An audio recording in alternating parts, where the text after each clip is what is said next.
गौतम अडानी पर अमेरिका में मुकदमा कायम हुआ है तो भारत की सियासत में आ चुका है भूचाल। बवंडर भारतीय शेयर मार्केट में भी आया है जिसने लाखों करोड़ों रुपए एक झटके में ही डुबा दिए हैं।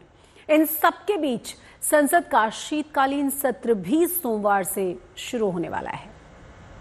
संसद का शीतकालीन सत्र आरंभ हो रहा है। क्या नेता प्रतिपक्ष के तौर पर आप व्यक्तिगत तौर पर इस विषय को उठाएंगे लोकसभा के? नहीं, देखिए, हम इस मुद्दे को उठा रहे हैं। मेरी जिम्मेदारी है एज एलओपी इस मुद्दे को उठाना। तो क्या फिर संसद का सत्र होगा और हंगामा अडानी विवाद पर? विपक्ष के सवाल और नारों का जवाब नारे से। लेकिन क्यों? 2000 करोड़ रुपए का स्कैम है। हिंदुस्तान में उन्होंने क्राइम किया है, अमेरिका में क्राइम किया है। ये अमेरिका के इन्वेस्टिगेशन ने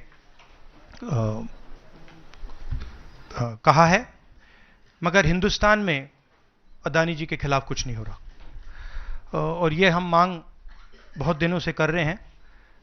अडानी जी का अरेस्ट होना चाहिए।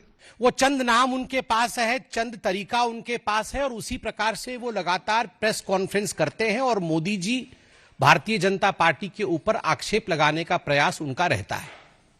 आप याद करिए जिस प्रकार से एक सेंसेशनलाइज करने का प्रयास उनका रहता है, इस प्रकार से बोलते हैं जैसे पता नहीं पहली बार कोई सुन रहा हो। कितना बड़ा खुलासा हो रहा है। यूं तो आपको इस मामले में अगले कुछ दिन सिर्फ राजनीतिक बयानबाजी ही ज्यादा सुनने को मिलने वाली, इसीलिए विवाद समझ लीजिए।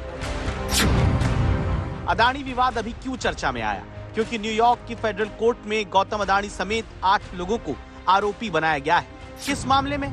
आरोप भारत में सोलर एनर्जी से जुड़े कॉन्ट्रैक्ट को हासिल करने के लिए भारतीय अधिकारियों को करीब 2200 करोड़ रुपए की रिश्वत दी या देने की योजना बनाने का है।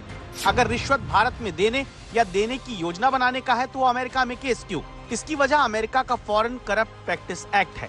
दरअसल प्रोजेक्ट में अमेरिका के निवेशकों का पैसा लगा है और अमेरिकी कानून के तहत उस पैसे को रिश्वत के रूप में देना अपराध। अब सवाल ये कि अगर रिश्वत दी जानी थी या दी गई तो कहां पर? न्यूयॉर्क की अदालत के दस्तावेज के मुताबिक आंध्र प्रदेश, ओडिशा, जम्मू कश्मीर, तमिलनाडु और छत्तीसगढ़ का नाम आता है। स्वाभाविक रूप से ये चारों राज्य जिसका जिक्र डॉक्यूमेंटेशन में सामने आया है, यूएस में सामने आया है, उन चारों राज्य में ना तो हमारे मुख्यमंत्री थे और ना ही हमारी समर्थित सरकार थी, कांग्रेस और उनके सहायक दलों की सरकार थी। जो भी इसमें इन्वॉल्व है पकड़िए, और एंड में मैं आपको बता रहा हूं नरेंद्र मोदी जी का नाम निकलेगा, क्योंकि बीजेपी की पूरी फंडिंग, पूरा फंडिंग स्ट्रक्चर इस व्यक्ति के हाथ में है। इसीलिए प्रधानमंत्री चाहे भी कुछ नहीं कर सकते हैं।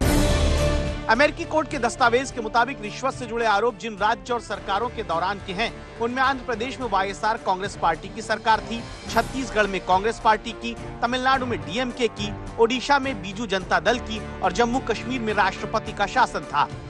जो राज्य सरकारें हैं और जो रिपोर्ट आई है, जो फैसला है, उसमें भी कई राज्य सरकारों की संलिप्ति है जिन्होंने ब्राइब ली है। तो क्या जो राज्य सरकारें हैं, चाहे वो कर्नाटक सरकार हो, तेलंगाना ने एमओयू साइन किया 2024 इकोनॉमिक फोरम में, क्या प्रोएक्टिव कदम लेके आप अपनी सरकारों को संदेश देंगे कि इन्वेस्टमेंट ठुकराया जाए? बिल्कुल अडानी जी का अरेस्ट होना चाहिए और जो भी इस मामले में इन्वॉल्व है उस पर कार्रवाई होनी चाहिए, चाहे वो कहीं का भी हो, कोई भी हो। हमने भी डॉक्यूमेंट्स देखे।